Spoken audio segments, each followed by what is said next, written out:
Welcome to Database Management System class. Now we will be discussing a concepts in Unit 2. That is, we talked earlier about ER relation, ER model. Next, now we will be checking how a ER model will be converted towards a relational model. How a ER model will be converted towards a relational model. So that we are going to take up. So the very first one we talked this as an entity relationship model. So entity relationship model, and these relationship models will have entities, and between two tables they are going to form out the relationship. So here we do have a collection of all these variables: entity 1, entity 2, and entities. So entity here. So this all we are going to call here as some entity set. So now what was happening was we do now build a relation, and you can see creating a table. Then we have a social security number that it is given as character data type, name as a character data type, and location as a integer data type. And a specialty what we should understand here was the relation it is going to have primary key. And what is the primary key? Is primary key is nothing but the SSL. So how do we represent this primary key here? How do we represent a primary key here? Is we are going to make a underline here.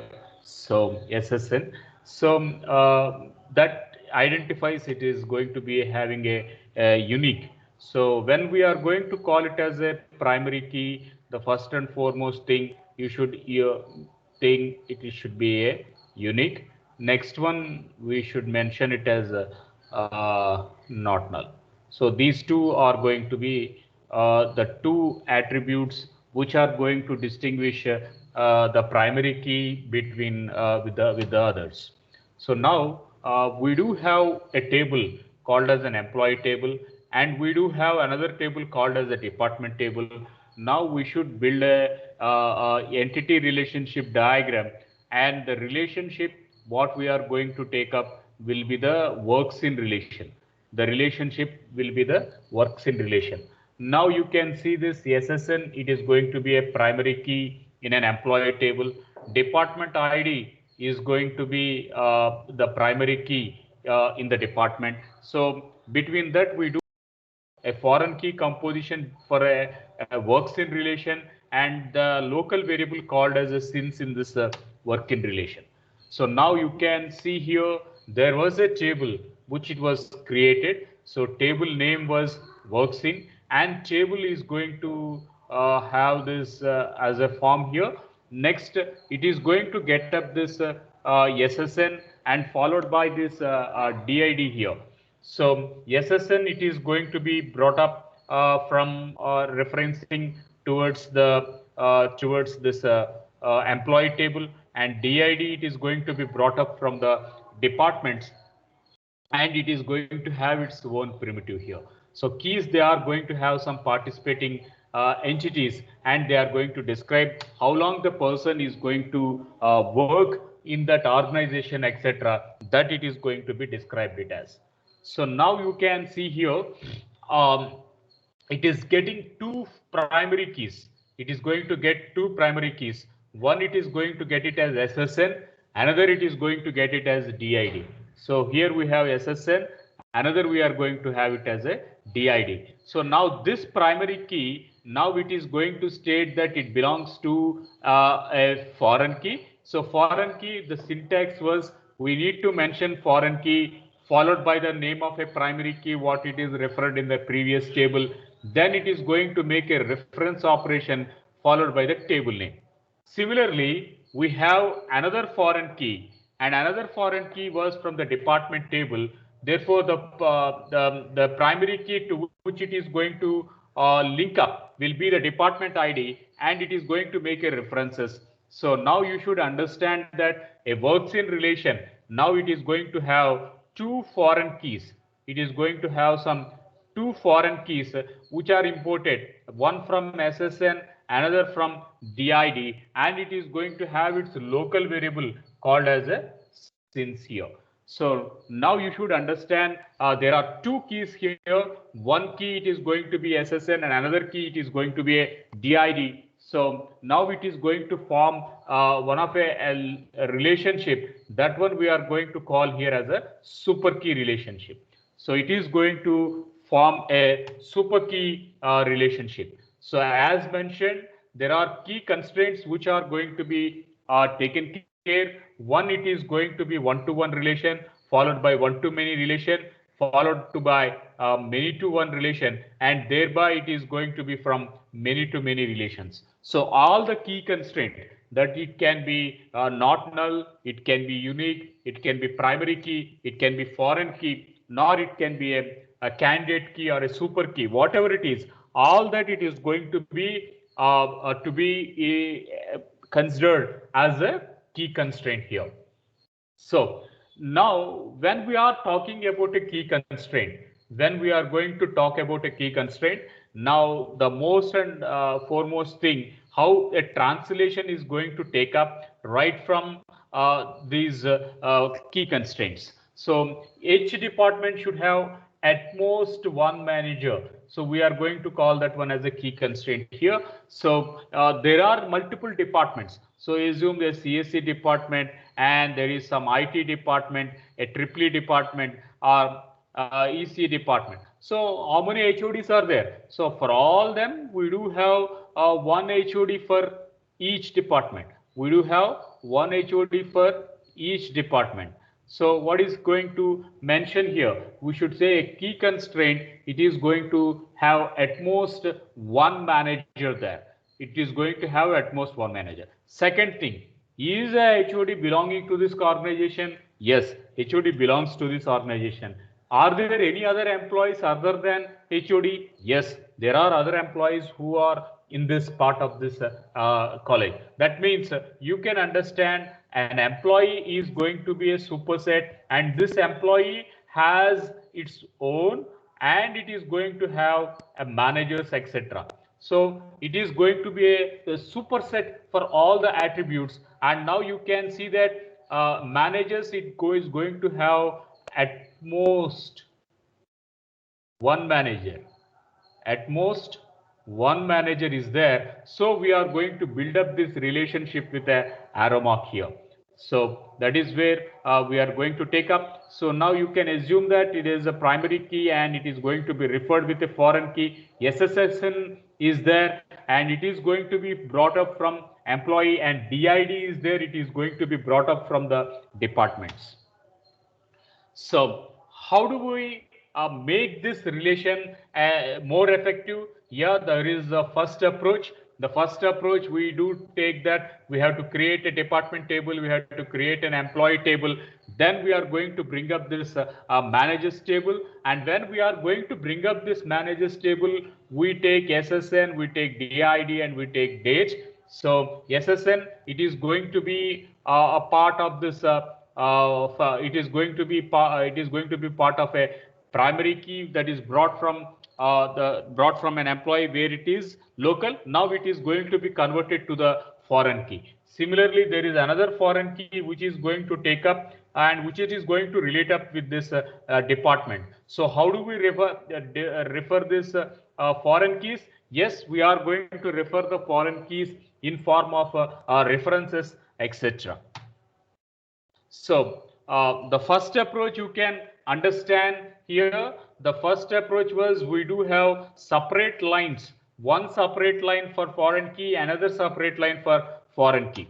Now let us look into the second aspect, that is approach 2. How do we translate this two constraints? So when we are going to translate these two constraints, the only one thing we should be focusing will be combine both the managers and department into one relation. So the minor change what the second approach is going to take up is it want to combine the managers relationship with the department relationship, and a department should have a unique manager, which was mentioned already earlier. A department is going to have a unique manager, and that management we have already mentioned earlier. So how we are going to put up this? So it is a thing. So you can see the second approach, it is going to have a relational model. So it is going to have a local variable called as department ID. Then it is going to have a department budget, and it is going to have a department name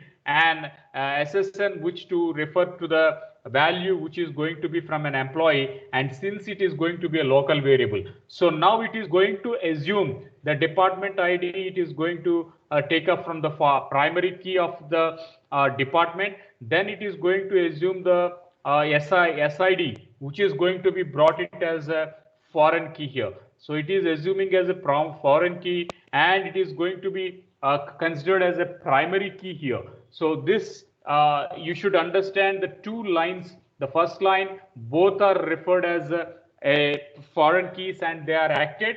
But in the second line, a local variable which it is going to cite up, this department ID, and it is going to be taken. So that is the foremost difference you should understand here.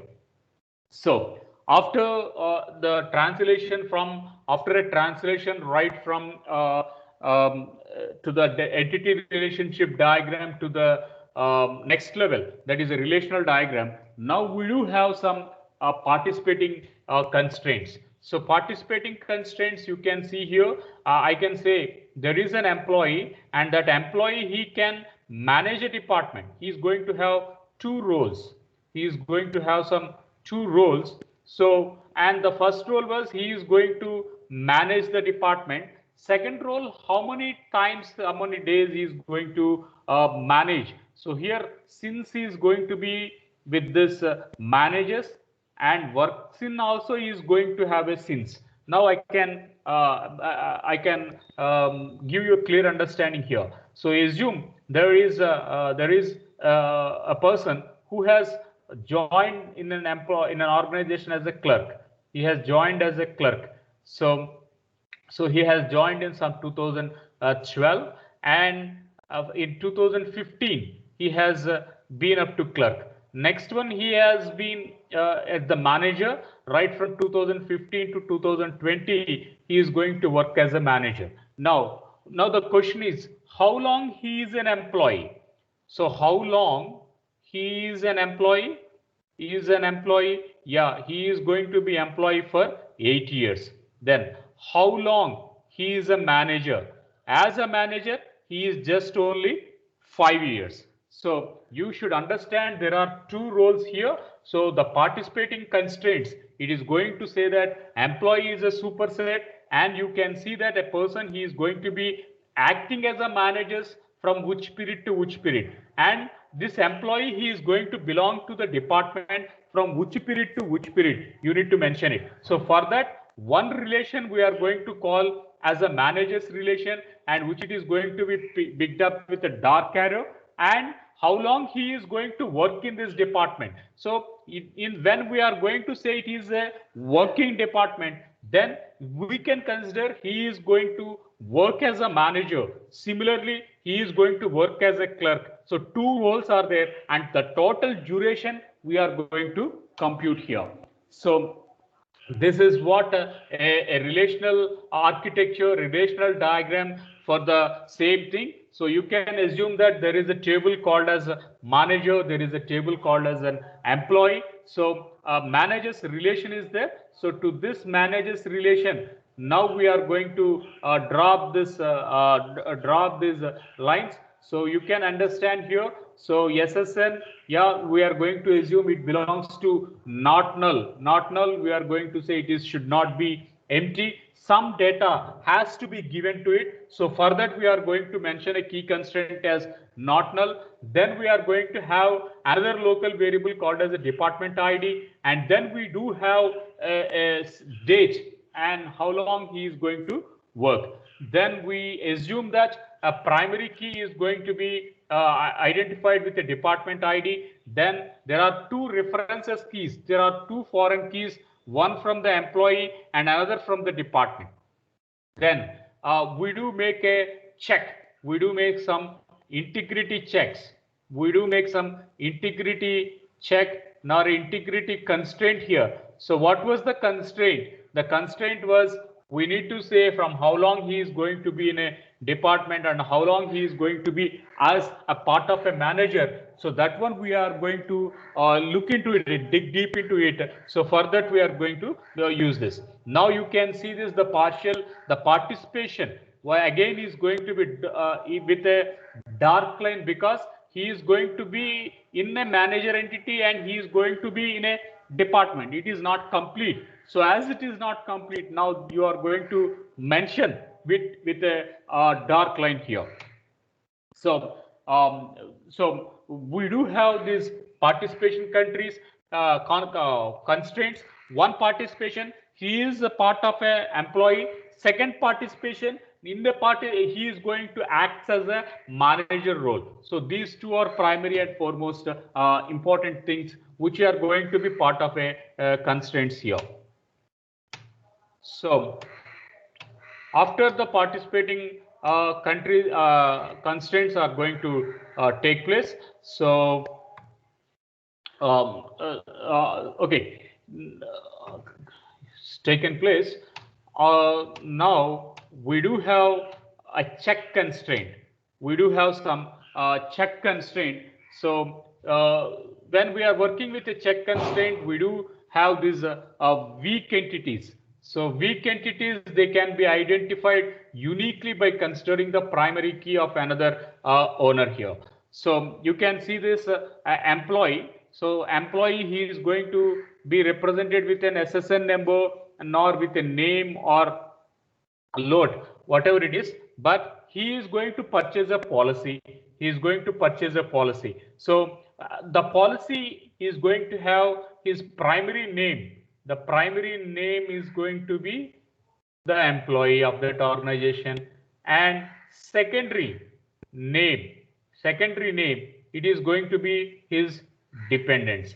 So the dependents need not be the employee of the organization.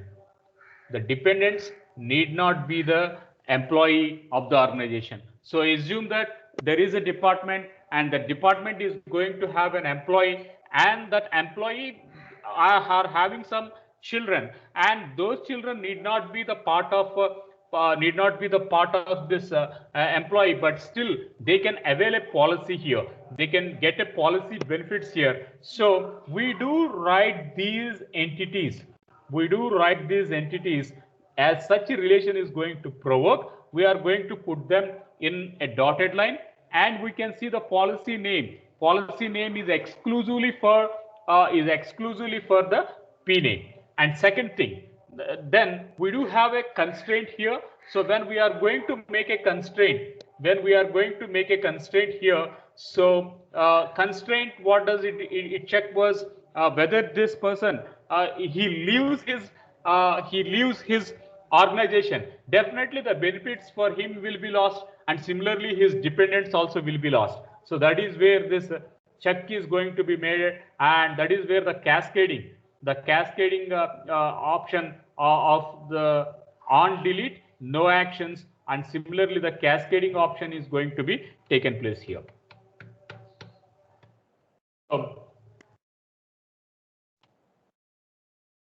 So how do we put this diagram? How do we put this into the diagram model for the weak entities? We have a table, and the department policy is there. We have this the policy name, policy age, cost, and the employee name. It should not be null, and he should have this policy name, and he has SSN, and that is where we are going to refer him.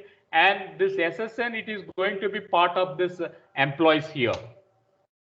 So once the person he has moved out of the organization, that means he is going to disconnect the policy benefits. For that, we are going to say delete cascading. We are going to make it as a delete cascading, because if the employee is going to leave out the organization, should we expect his dependents get the benefits of that organization? So such is where this weak entity is going to come into scenario.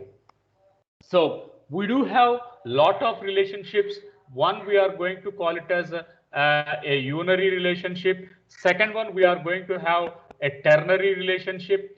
And third one, we are going to have a binary relationship.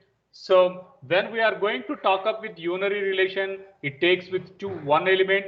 When we are going to take up with binary relation, it is going to take up with two. Then we are going to say if it is going to be a ternary relationship, now we are going to see that there should be more than two. We are going to assume more than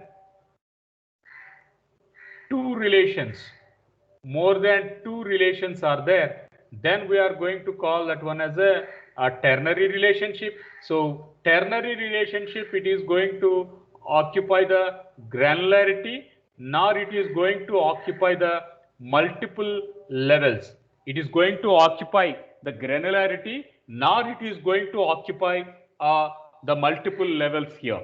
So now you can understand here, this is levels which it is going to be a easy relationship. So multiple levels, it is going to support hierarchies. It is going to support a hierarchy. What is hierarchy here? I can say country name is India. So country name is India. Next I can say state name. So next I can say state name. Next I can say some district name. I can say some district name. Next, I can say some city name. Next, I can give some city name. In this way, I do have some hierarchy here. So that hierarchy, it is going to be mentioned in easy relationship. So now you can understand that there was the first relation, which is going to be an employee, which he is going to work with this employee and hours. So first you can understand this one as an employee and he is going to work with hours. Next we do have some contract employees. Next we are going to have some contract employees. So for all these three things, one, we take a hourly employees as a relation. Second, we are going to take up the contract employees as a relation, and both of them, they are going to fit in this employees as an easy relationship. So how do we fix up this easy relationship? So there are generalized approaches which has been proven. So regarding this easy relationship, we do have some minimum of two tables. One, it is going to point out hourly employees. Another, it is going to divide the contract employees. So employees are there and employee. Now they are going to divide it as hourly employees, and then it is going to divide it as a contract employees. So then you are going to distinguish between the different levels of granularity. So you can see here the different aspects, both prawns and crons of two relation, prawns and crons of a three relation. So when we are going to talk about this in a three relationship, that is a easy relationship, we have employees and we do have hourly employees and contract employees. But here we are going to have only two set. So this is what we are going to say, it is as a binary relationship. At this we do have easy relationship, and it is going to satisfy the ternary element. It is going to satisfy the ternary element.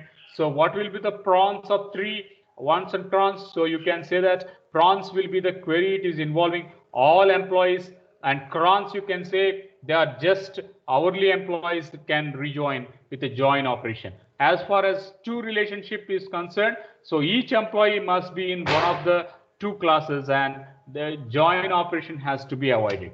So that is regarding the takeaway regarding the easy relationship. So easy relationship, yeah, it is going to have some overlapping constraints here. So whether he can be allowed nor he can be disallowed. So easy relationship, then it is going to migrate between hourly employees and contract employees, whether they can be allowed, where they can be disallowed. So that relationship is going to be built up through. So we are going to call them as overlapping employees here. So Another way, this is already taken up. So when we take up the previous example, one we are going to call it as a key constraints. So the key constraints, we do have this SSN. It is going to be a primary key, and we do have policy ID. It is going to be again a primary key. Now at this relationship, now these aspects, they are going to be turned up as a foreign key relation, and this is the employee, he is going to do up with we do have total partition, we do have total participation, but the dependents are there. So dependents are there, and dependents, yeah, they have partial participation. They have partial participation. So that key understanding we should be able to distinguish. And when there is a partial participation, then we are going to call here as a weak entities. We are going to call them as weak entities, and weak entities are represented in bold. Weak entities are represented in bold here.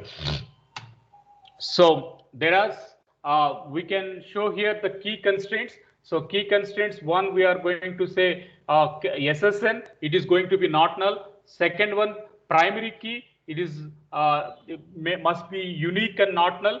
And to make a references item, we are going to use a foreign key. So we do that as a key constraints here, and participating constraints, it doesn't need to not null. So here we can see that the not null is that SSN should not be empty. At any case, SSN should not be empty. Then we are going to say it can be a participating constraint. And if the employee leaves the organization, obviously his dependents also should leave the organization. If employee leaves the organization, his dependents will not get the benefits of the policy, etc. So we are going to use this word on delete cascade. On delete cascade. So as a whole, we talked about today, we talked about ER diagrams. So entity relationship, and entity relationship, it can be between attributes, it can be between entities and entity set, and they form a relation,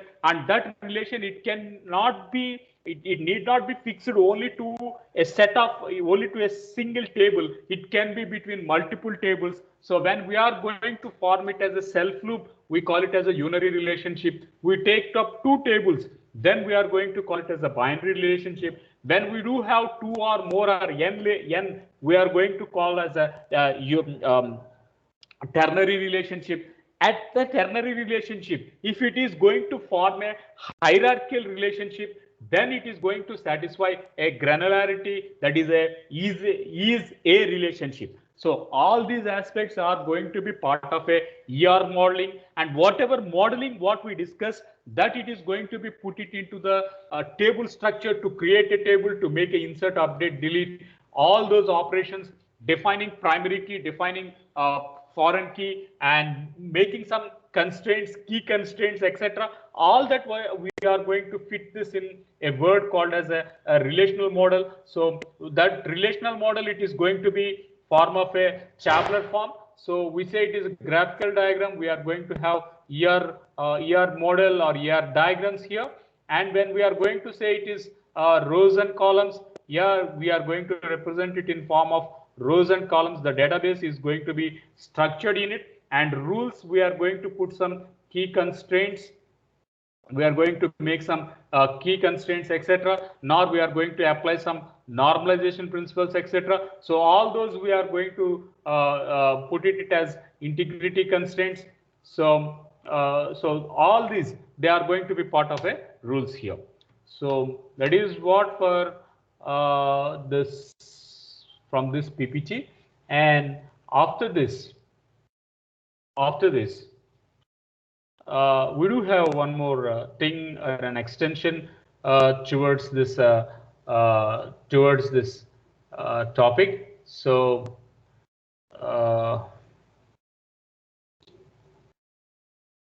unit 2.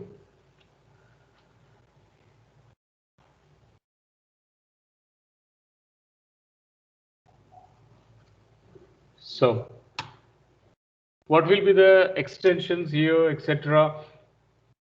So database management system, the free softwares are there, paid softwares are there. Some of the paid softwares, that is a commercial or a proprietary softwares, they are from IBM, in Informix and Microsoft SQL Server, Oracle SQL and Sybase, etc. So when it is going to be with IBM, it is going to be IMS. So these are all going to be a relational model. But as far as an object-oriented model is concerned, they can be from Informix, nor UniSQL, Oracle GB2. And if it is going to be with with this web-based application and web-based databases, then people are going to use this extensive markup language. So when extensive markup language are going to be taken place, it can be Railbo, it can be Silk Route, nor Timber or Natax, etc. So these are all some of the proprietary softwares which are taking place. So now you can see the diagram here. Now you can see this definition of a relational database. So relation database, it is going to be some set of relations, some set of relations. How do we make a relation? Yeah, it can be one to one, it can be some one to many, nor it can be many to many to one, and the fourth one was some many to many. So all these aspects, it is going to be form of a relational database. And relational database, it is going to have two parts. One, it is going to put up this table, and table it is going to form with rows, and table it is going to form with columns, and columns they are going to be call it as attributes, and rows they are going to be call it as tuples here. So rows they are going to be formed as tuples here, and attributes they are going to be called here as columns. So row it is going to represent cardinality, whereas attribute, whereas the column it is going to define the degree, and degree is known as arity, and degree it is going to be known as arity. So these they are going to form up the schemas. These databases they are going to form up the schemas. So schema it is going to be a blueprint of a database. It is going to be blueprint of a database which it is going to specify the relationship for each and every column. So here you can see this student is a database here, and we do have data type as string, name as string, login as string, age an integer, and the GPA is going to be with a real form. So these are going to be called it as attributes. So attributes, it is going to be some SID, it is going to be name, etc. Then we do have a data type. So data type, it is going to be some string, or it is going to be integer, nor it is going to be real.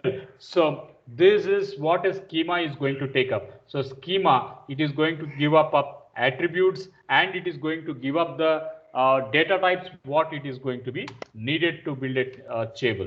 So a relation, it is going to be some set of rows, it is going to be some set of tuples, etc. So that it is going to form it up. So here is an example of a student relationship. So we do have 1, 2, 3 rows. So row 1, row 2, and row 3. Similarly, we have column 1, column 2, and column 3, column 4, and column 5 here. Now we can assume this cardinality is how much, and degree is how much. So when we are going to say cardinality it is going to take up number of rows, and degree it is going to satisfy number of columns here. So total we have 5 columns here, total we have 3 rows here, so that it is going to give up. So cardinality it is going to point out towards the rows, and degree it is going to follow up the columns. So number of rows and number of columns, and always the rows are going to be distinct. There is no mingling between these rows, etc. So when we are going to define a column, so column should be identified with a name, and column should be identified with a data type, and it should have some domain. It should have some domain. It is nothing but some range here.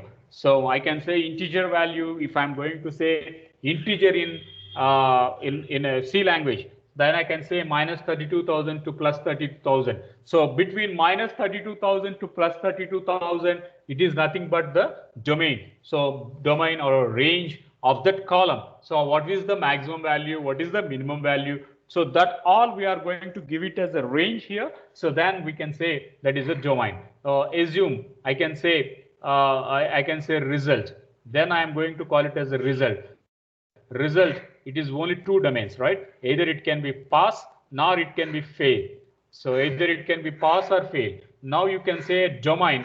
So domain, it is going to have value either 1 or 2. Either it is going to be pass or either it is going to be fail. And the domain, it should fit up with the relationship, and that is where we are going to call it as a constraint. Whether that row is going to be associated with some set of domain, yes or no. So that is what we are going to mingle up. So that is a constraint is going to be given. Constraint is nothing but some constraint is nothing but some condition here. So what was the condition? Assume I'm going to say give integer values.